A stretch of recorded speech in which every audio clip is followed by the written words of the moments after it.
I'm Alexa Leon. I'm one of the hosts on Essentrics TV, and I'm also a licensed psychotherapist. I'm going to share with you a few easy and accessible tips for helping you to get a better night's sleep. Now, sleep is so important for everything in terms of our health. It can't be overestimated. It's the foundation of our physical health and our physical performance, and also the foundation of our cognitive health and our mental health. It's implicated in everything from our immune system functioning to our skin health and skin appearance to things like memory and our ability to think clearly. So getting a good night's sleep is really important. And it's not just about the amount of sleep we get, it's about the quality of sleep. So how do we do that? What can we use at our disposal in order to affect these systems of the body? So of course we have a natural circadian rhythm in the body that keeps homeostasis, that influences things like sleep, but we can enhance that and play with that to create the optimal conditions for our sleep. Now, doing that doesn't just start at night when we're getting ready to go to sleep. It starts in the morning from the first moment we wake up. So I want to think of a few categories of things that we can work with. One is light and darkness exposure. Another is food and drink intake, so our nutritional intake. Another one is our body's temperature. And the last one is exercise. These are some of the most important elements of sleep that we can have an influence over. So firstly, light. It can be really critical to get light exposure first thing in the morning. So within 30 minutes of waking up, what I recommend is getting outside, and I mean directly outside, not just in front of a window, because we want the light photons from the sun to enter the eyes and start to signal to the body to release certain hormones. So if we're not able to get outside, whether it be because it's too cold or any other barrier, one thing you can do is get a sun lamp. You can sit under that lamp for 10 minutes and it can mimic the effects of the sun. That's one piece. Another piece is our body's temperature. So our body naturally has fluctuating temperatures throughout the day. In the mornings is when we should be at our warmest core temperature, and it's going to start to dip towards the evening and then get lowest in the early hours of the morning, like around 5 a.m. That's how it should be optimally.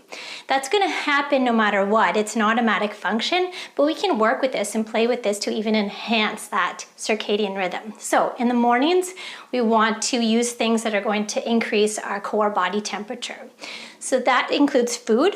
When we eat, our body is going to warm up to metabolize that food and use all of the mechanisms to do so. And that's going to get us to a more alert place as long as we've eaten a good volume.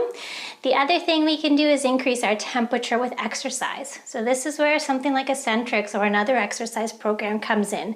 Doing it in the morning can be so effective in increasing the core body temperature and setting off other hormones like cortisol, which in some situations can be good in terms of, again, that natural rhythm that we want to achieve. So exercising and eating in the morning can be really important. We can also do something like take a cold shower. A cold shower, of course, our body is going to respond to that by increasing our core body temperature, and then we're going to help to optimize that natural fluctuation. Now, in the opposite direction, in the evening, we want to use these tools to achieve the opposite. So when we're thinking of food, we want to eat, but we want to make sure to leave enough time before sleeping to digest our food. That's not for reasons of comfort or hunger or anything like that. It's again related to temperature. We want our body to have enough time to get into that optimal zone, that optimal temperature in order to create the optimal conditions for sleep. Now, we want to also play with our temperature in other ways. So exercise is one of these things that you can use in the evening, but more geared towards stress release. So we can use it in a relaxing way to calm the mind and calm the muscles. We're not going to use it in the activating way in the evenings. So you can do it with the lights dimmed. You can do it in a way that helps you to get present, to calm down your thoughts, because mental activity is one of the things that can be a barrier to falling asleep. In terms of external temperature, you can get into a warm shower or a warm bath And again, our body's going to respond by reducing its core temperature and getting you into that optimal zone. The last thing I want you to think about is routine. So we may have heard this before as far as the importance of getting up at the same time and going to bed around the same time. But what we need to realize is how critical that is in terms of our body's clock and how it naturally sets off certain hormones at the times that our body is used to waking up and falling asleep. So that means if I'm used to falling asleep at 10 p.m., that's the time that my body is going to signal certain hormones to be released to induce that first deep stage of sleep.